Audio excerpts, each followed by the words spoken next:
All right, and now a panel I've been very excited about all day. Crypto was AI before there was AI. And I think, people a lot of the mainstream don't really understand crypto, but they're going to get AI fist forced into them. What's going to happen over the next year. And I think that's where there's the opportunity for what crypto can hop on and come together and fuse it and make that change happen. So flicking lots of switches, obviously, right now, as I hear the murmurs. Artificial intelligence and blockchain are two of the most transformative technologies of our time. Separately, they are remarkable, but together on XRPL, the potential is extraordinary.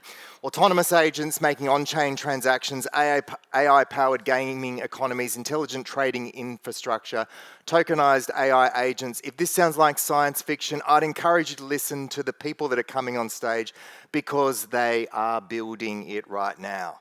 Moderating this conversation is Wave of Innovation's Chief Marketing Officer, all the way from Portugal, and a leading voice with the hottest transnational accent you will ever hear in agentic AI, Frankel.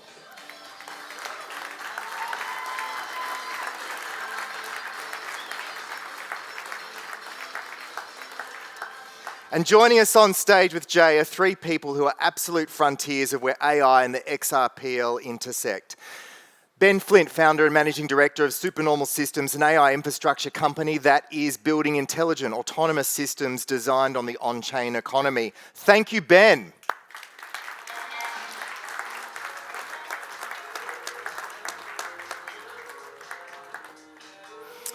Woo! Yeah. All right, and we've got Shen Morincome back again, making his second appearance today, and for good reason, because as CEO of Gen 3 Labs, Shen is living the AI plus XRPL thesis. Also, we've got the lovely, most wonderful Kate Cooper, CEO of OKX Australia. Thank you for morning tea, Kate. Bringing the exchange and institutional perspective on how AI is transforming trading, security, UX, and digital asset adoption across the Asia-Pacific region.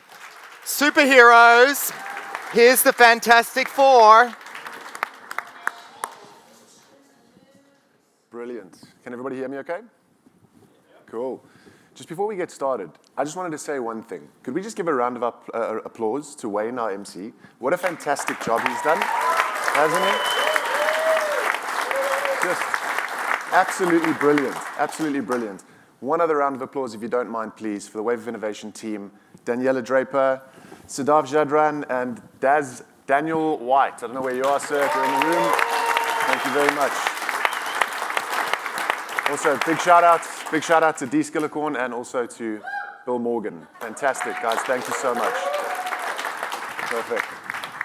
Fantastic. So this is a session I've been looking very forward to. So good afternoon, everyone. As the intro said, I'm Jay Frankel. I'm the CMO of Wave of Innovation. And as Wayne kind of gave away, I am South African. So the glisten in my smile is from my Rugby World Cup cabinet. So forgive me for that, but I had to throw that in. Over the next 25 minutes, we will focus on one of the most important conversations that is happening in tech right now, AI, and more specifically for the people in this room, AI on the XRPL, okay? This is not theory, it's not hype, real use cases, real infrastructure, real implications for how value moves in the world, okay? So my first question is to Ben. So Ben, when we were speaking, you said the question you ask about any piece of infrastructure isn't, will it pump, will it moon? It's, can my agent use this to pay for things without me being involved? What does AI agent infrastructure actually need to make that real? Is it speed? Is it cost? Is it settlement finality? And where do you see those pieces starting to come together today? So before we get started, can I just start with a bit of a vibe check in the room about the AI adoption piece? Everyone, I assume, is using ChatGPT, and can I get a hands up if anyone's using any other models? Yeah. We're using Claude Cowork, Claude Code. Okay, good to know. And then also, has anyone heard of T54 Labs and X402 by any chance? Cool. Okay, so I think, starting off with kind of the world that I touch, we run infrastructure that services all the major global sovereign mints, enterprise, and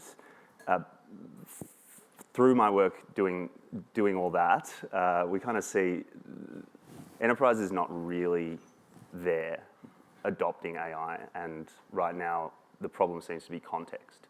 So I think the XRPL and XRP and this new protocol, T54, is ready for agentic adoption.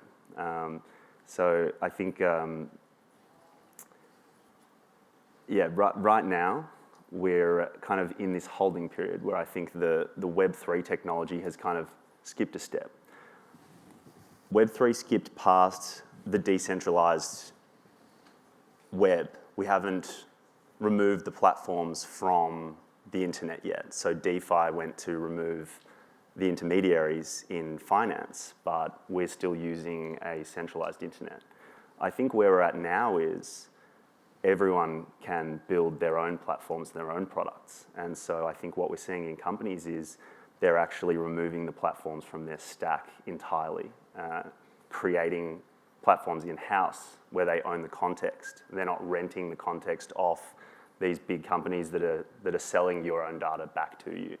And so I think it's kind of like this Web 2.5, where now we're able to actually remove the platforms from the internet, a true open internet. And I see agentic AI as the forcing function for enterprise adoption. Before agentic AI, we had this incredible thing, Web3, but we didn't have a forcing function for adoption. Now we have agents that are going out and performing, tens, hundreds, thousands, millions of actions per day, and the current infrastructure and rails don't accommodate that. So I'm really excited because today I think now with agentic AI we actually have a rationale for enterprise adoption. So looking forward to seeing it. Great take. Yeah, fully agree. Okay. I wanted to move over to Kate. Kate, so from your seat at OKX Australia, how are institutions starting to weave AI into their operations? Trading tools, compliance automations, onboarding, security, and when you look at what infrastructure actually needs to deliver on that in a regulated APAC context, what qualities matter most? Yeah, look, listen, if we take a step back for a second, I think 2026 is going to be a really fascinating year because we're seeing the convergence of a number of different kind of S-curve transformations. So there's a number of different pieces of the jigsaw that are hitting that acceleration runway in the S. So you've got digital assets, you've got stablecoin, but also you've got agentic commerce. And it's actually the pulling together of those three things that isn't just interesting, it's actually re-architecting the way that the financial system is operating. And to your point, it's being accelerated through agentic AI. And so I thought I'd bring it to life with actually a project I just signed off today. So we're working with a local Australian AI startup called Crystal, a fantastic founder who's been a crypto lawyer for the last 10 years, Joni Pirovich. And she has taken all her crypto compliance and legal expertise and turned it into a platform that automates a lot of that. And so we're working with Joni and Crystal to build our own in-house agents to conduct legal and compliance activities that historically were largely human-driven. Good examples are risk assessments, evaluating the legal standing of upcoming token listings, for example. And not only does the tool do that and allow us to build our own in-house agents, but my team are being upskilled on that. And so for me, that's really interesting and really exciting kind of evolution of our business. And the thing I'm really interested in is the combination of machine and human being. And that's the area, anyone who follows me on LinkedIn, I've kind of laid bare my own personal AI story as a CEO, all the testing I've done, all the experimenting, the platforms that I've been using, I kind of release in a monthly newsletter. And, you know, one of the things that happened recently in Australia is that there was the first agentic commerce transaction that took place actually in the Australian Open a couple of weeks ago. It was MasterCard and Australia's homegrown sovereign LLM Matilda, and demonstrated what could be possible from an agentic commerce perspective. The transaction was buying some tickets for event cinemas. And what was really interesting wasn't just the ease, speed and simplicity of what you saw on screen, but it was understanding the mechanisms and workflows that took place underneath that, the governance activity that had taken place underneath that, authentication, in order to allow that to happen. And that, for me, like as soon as I saw that, like I knew about it, I'd read about it, I've seen demos at OKX, but as soon as I saw like actually the cinema tickets being bought and the natural language with which the prompts were inputted, I could really see like this massive acceleration of the convergence of all of these themes.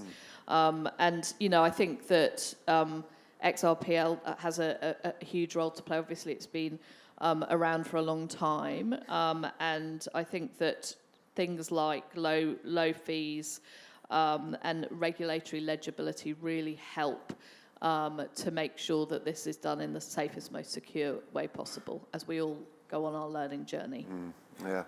I mean, in my mind, I think, you know, there is nothing that highlights AI more than the acceleration in which things are happening, how easy it's making things for us. And that's a great pivot into, you know, Shen. You're not only from Gen 3 Labs, you're also from agents.run. And so from my perspective, you know, you're building XRPL native agents. And they trade autonomously on DEXs and AMMs. They manage wallets. And on top of that, they also let users explore the ledger through natural language, which is, in my mind, incredible, right? Natural language, making it easy for users, easy to engage, easy to adopt the technology.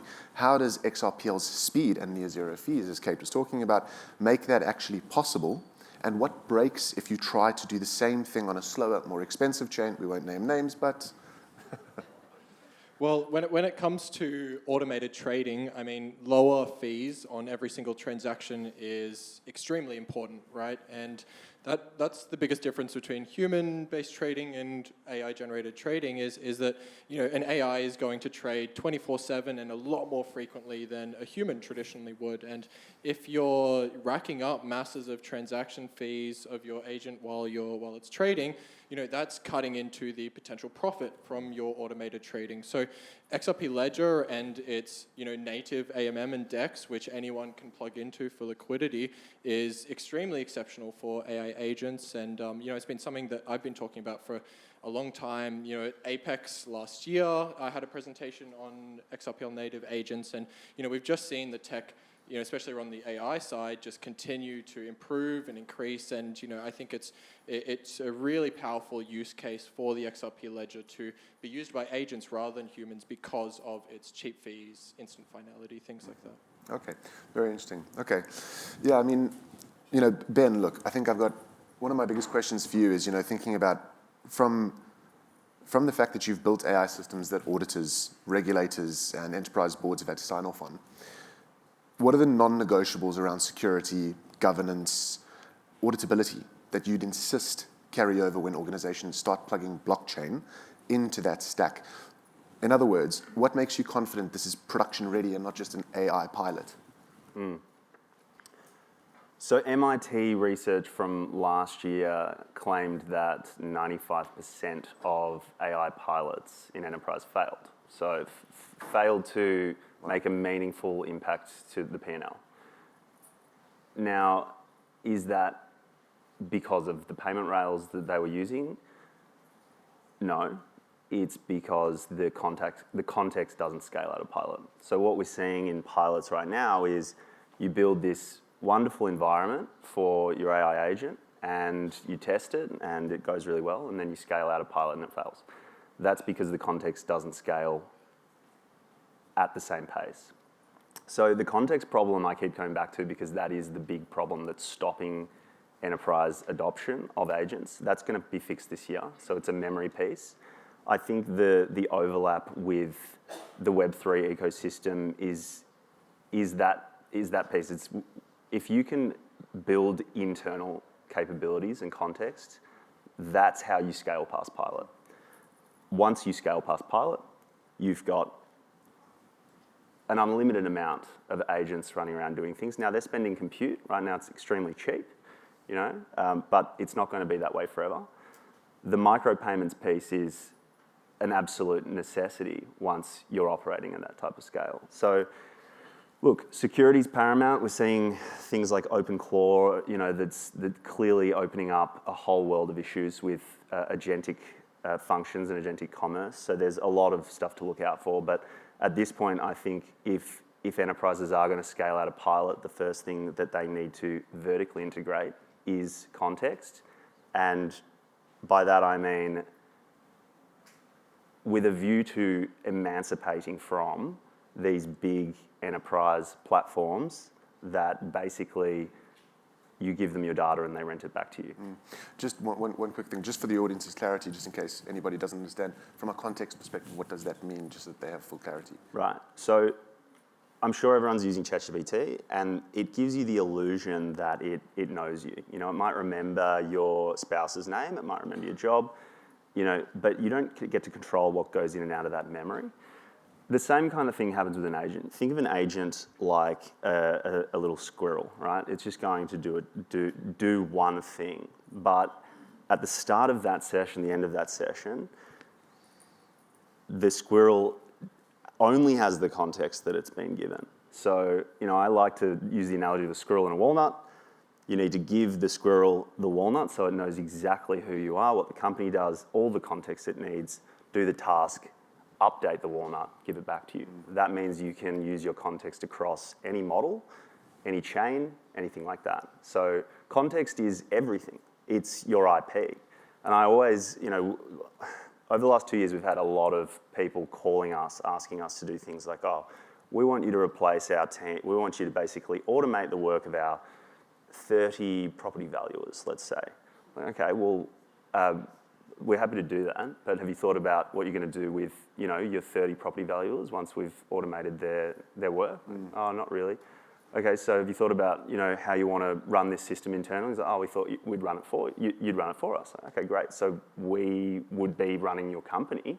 So what happens if we raise the price on you, So I think companies need to be really, really careful at this point not to panic buy AI. I've been saying this for 18 months. It's about building the internal capabilities, managing the context internally, and then going from there. I think it's a full rebuild. Yeah, I see. I'm going to add a layer on to everything you said because I completely agree. But if you think about it, the technology, everyone focuses on the technology, and the technology is moving so fast, our human biology cannot keep up. And so I think we're missing a trick by not also focusing on the human element and the human beings. And I think that there's huge amounts of investment going on the tech and the tools, but nowhere near enough investment going on us as human beings and how we interface with machines, how we still exercise judgment, curiosity, creativity in relation to that. And so I think that why do 95% of AI projects fail according to MIT? Because we haven't invested in the human capital that's needed to convert that ROI. And that's something I'm very strongly, passionately believe. Sorry, if I may, I completely agree with that. And you've got all these companies out there that are building these AI wrappers, and I think, as Kate said, it's really important that we think about the human wrapper. So what is that? Well, it's the same conversation. It's your context. So, I think it's, everyone in this room's pretty senior, so I don't think anyone's truly very worried about their jobs just yet. But the personal context that you hold, that's your moat, that's your IP. And if we fast forward 12 months, 2 years, 3 years, the difference makers inside companies will be the ones that are running their own context infrastructure.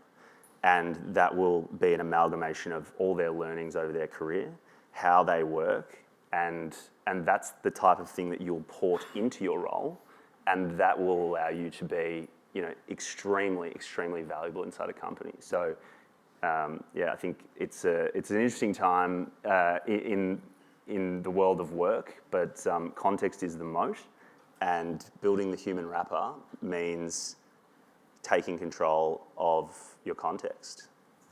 Shen, did you want to add anything to that?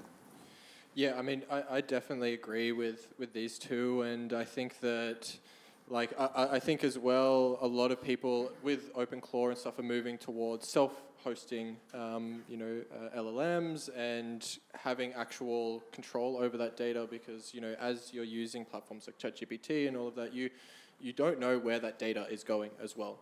That's being distributed far wider than you could even expect. And so I think we'll start to see a big shift towards, people running their own hardware and their own AI models as well, which seems like a much more scalable solution. Absolutely. Look, I mean, the way that I take it is you're not going to be replaced by AI.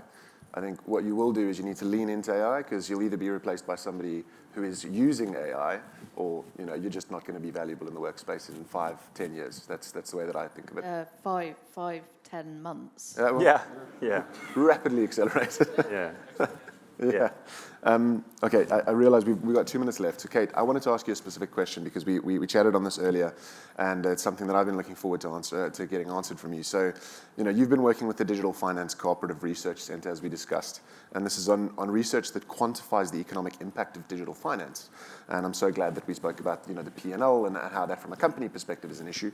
Can you give us a flavor of what that's showing, the research so far, and more broadly, where are you seeing AI have the most meaningful real-world impact on institutional adoption, particularly in the APAC region right now? Yeah, listen, when we say digital finance, we all have come from like a blockchain-enabled world and have been in this space, but you need to think about digital finance much more broadly, and it includes AI, it includes quantum, it includes everything that's coming down the track.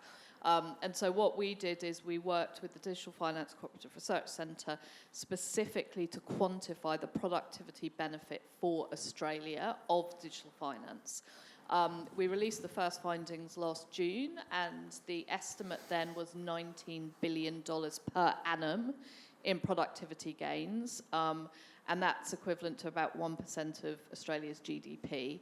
We're going to release the full findings next Tuesday in a report, and I can tell you the number's higher than that. I can't say the number, because otherwise I'll ruin my press embargo.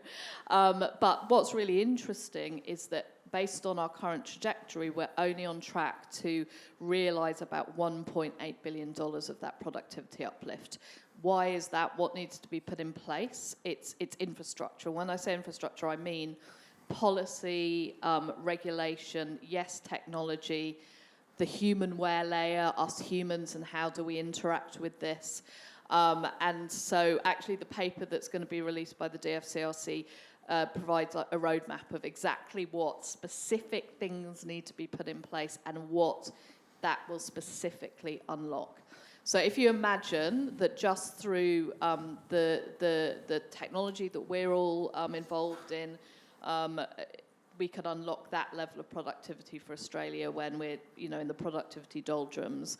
I'm really interested and excited. For me, this is the year of infrastructure. This is the year that institutions really think about how to use the conversion of those kind of S-curve themes.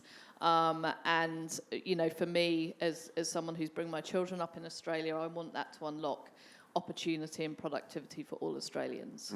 Fully agreed. I mean, I could sit here and talk about this all day. Unfortunately, we're out of time.